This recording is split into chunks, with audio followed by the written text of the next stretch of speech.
Sir, रायगडच्या पालकमंत्री पदावरून सातत्यानं शेतकरी कुटुंबियांवरती टीका जी आहे ती शिवसेनेच्या आमदारांकडून केली जाते.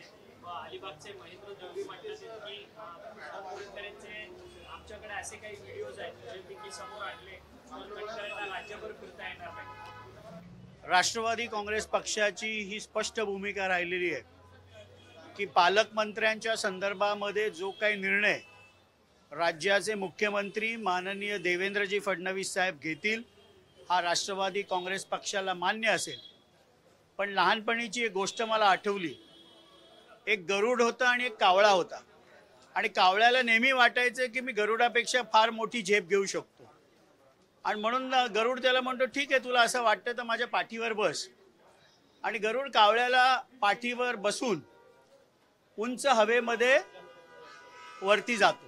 जसजसा गरुड वरती जातो कावळ्याचा श्वास गुदमरायला लागतो आणि कावळ्याला ह्याची जाणीव होते की का उंचीच्या वरती मी उडू शकत नाही. राष्ट्रवादी हा गरुड आहे आणि गरुडाचं ध्येय आहे उंच उडून महाराष्ट्राच्या विकासासाठी एका उंच शिखरावर या गरुडाला जायचंय. त्यामुळे पालकमंत्र्याचा रायगड बाबतचा विषय हा आमच्यासाठी कुठलाही टीका टिप्पणी करणार आम्ही याच्या पुढे नाही. माननीय मुख्यमंत्री देवेंद्रजी फडणवीस साहेब जो निर्णय रायगडच्या पालकमंत्री पदाबाबत घेतील तो आम्हाला मान्य असेल आणि त्यामुळे आता शिवसेनेच्या नेत्यांनी काय वक्तव्य करावं काय करू नये हा त्यांचा प्रश्न आहे. पण राष्ट्रवादी काँग्रेस पक्ष गरुड झेप घेते.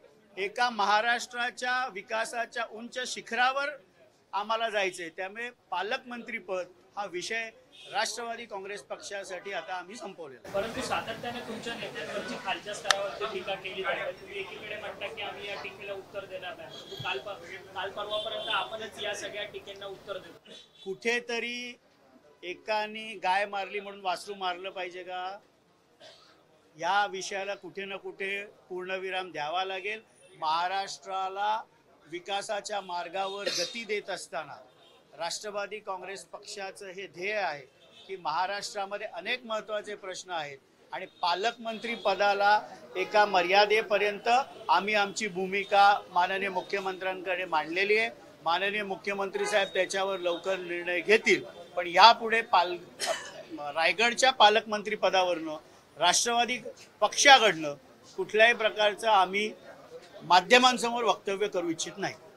सातत्याने धनंजय मुंडे यांच्या राजीनाम्याची चर्चा जी आहे ती होताना आपल्याला पाहायला मिळते. काल अंजली दमानी यांनी तुमच्या पक्षाचे राष्ट्रीय नेते अजित पवार यांची दिलगिरीवरती भेट घेतली. त्या भेटीनंतर त्यांनी सगळे पुरावे जे आहेत धनंजय मुंडे हे कसे आरोपी आहेत या संपूर्ण प्रकरणाचे सगळे दिलेले आहेत. या सगळ्या राजीनाम्याच्या संदर्भात काय भूमिका आहे? माननीय अंजली दमानी यांनी मीडियासमोर जाऊन वक्तव्य केलं की माझं आणि अजितदादा पवारांचं जरी 36चं वैर असलं तरी मी सर्व पुरावे द्यायला जाईन.